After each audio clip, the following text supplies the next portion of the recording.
Exodo, Kapitulo 10. Ang mga apan.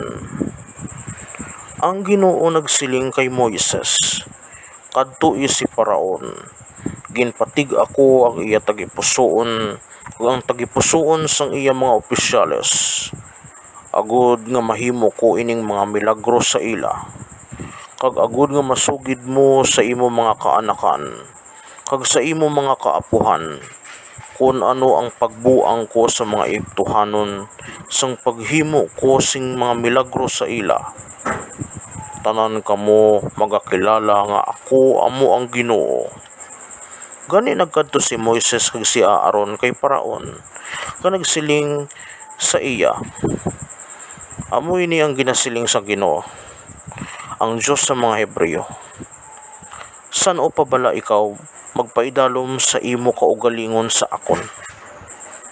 Tuguti ang akon mga tao sa paglakat, agud makasimba sila sa akon.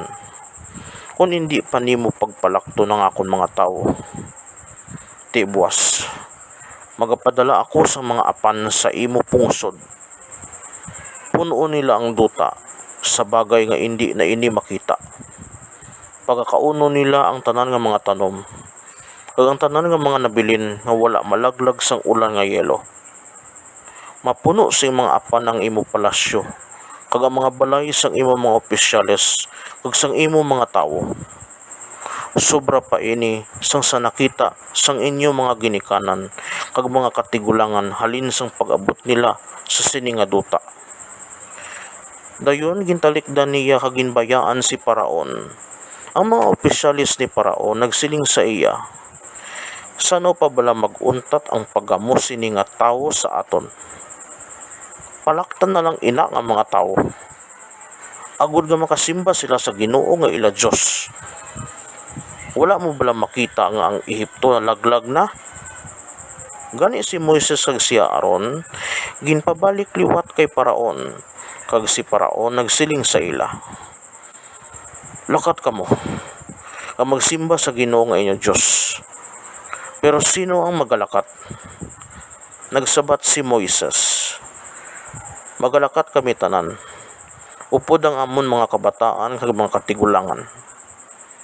Magalakat kami upod ang amon mga anak nga lalaki kag babae, ang amon mga karnero kag mga kanding, kag ang amon mga baka, kay magahiwat kami sang piyesta sang Ginoo. Si Paraon nagsiling sa ila, kabay nga ang Ginoo mag-upod sa inyo. Hindi ako magtugot nga dalhon ninyo ang mga kababayenan kag mga kabataan. Maathag nga nagatuyo kamo sa paggamo.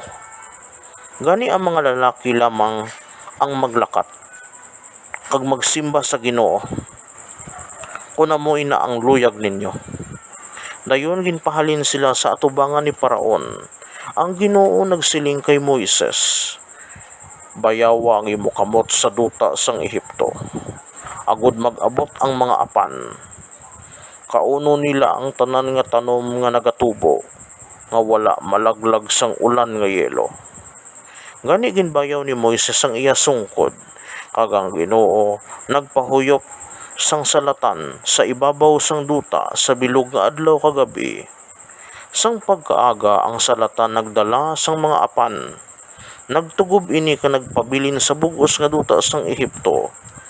Amo ini ang labing madamo nga apan nga wala pagid sang kaangay sini halin sang una, ukon may kaangay pa sini sa ulihi. Gintugob nila ang duta sa bagay nga ang duta nagdulom lang sang apan. Ginkaon nila ang tanan nga nagatubo sa duta, kag ang tanan nga bunga sang mga kahoy nga wala malaglag sang ulan nga yelo. Wala sing nabilin nga malagtom nga tanom o kun kahoy sa bugos nga duta sang Ehipto. Sa gilayon ginpatawag ni Paraon si Moises kag si Aaron kag ginsingganan, nakasala ako batok sa Ginoo nga inyo Dios kag batok sa inyo. Karon kun mahimo, patawara ako sang akon sala, sing makaisa agid lang. Kung magpangamuyo kamo sa Ginoo nga inyo Dios, agud kuhaon niya ining makamamatay nga silot sa akon.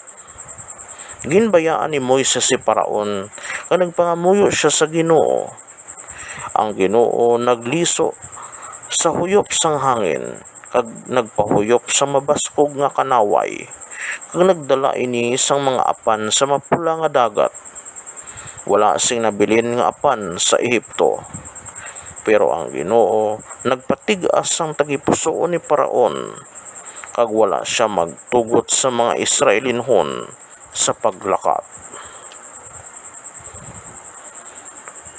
Ang kadudulman.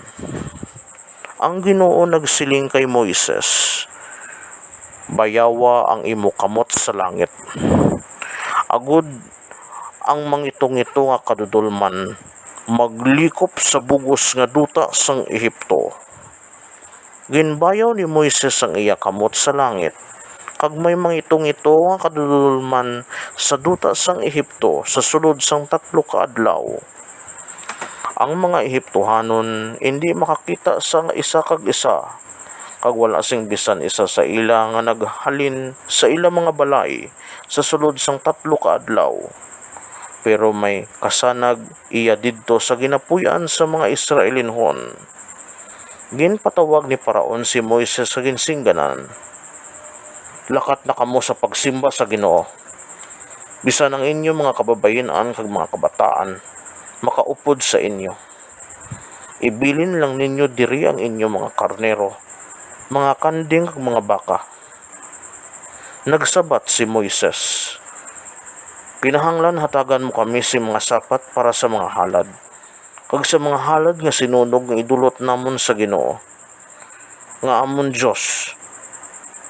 Kinahanglan dalhon man namon ang amon mga kahayupan, kag wala sing bisan sa ilang mangin amon ibilin. Magapili kami sa mga sapat nga amon ihalad sa pagsimba sa Ginoo nga amon Dios. Sa wala pa kami makaabot didto, hindi kami makahibalo kung ano ang amon ihalad sa pagsimba sa Ginoo. Ang Ginoo nagpatigas ang tagipusoon ni Paraon, kag wala niya sila pagtuguti sa paglakat. Nagsiling siya kay Moises, "Gwa to, hindi ka na magpakita sa akong liwat, kay kung makitaan ko pa ikaw, patsyon ko ikaw." Nagsabat si Moises, "Kunan mo'y na ang luyag mo, hindi na ako magpakita liwat sa imo." Mga kaabyanan, inyo bantayan ang masunod naton naman nga episode nga amo ang Exodo Kapitulo 11. Madamo gid nga salamat.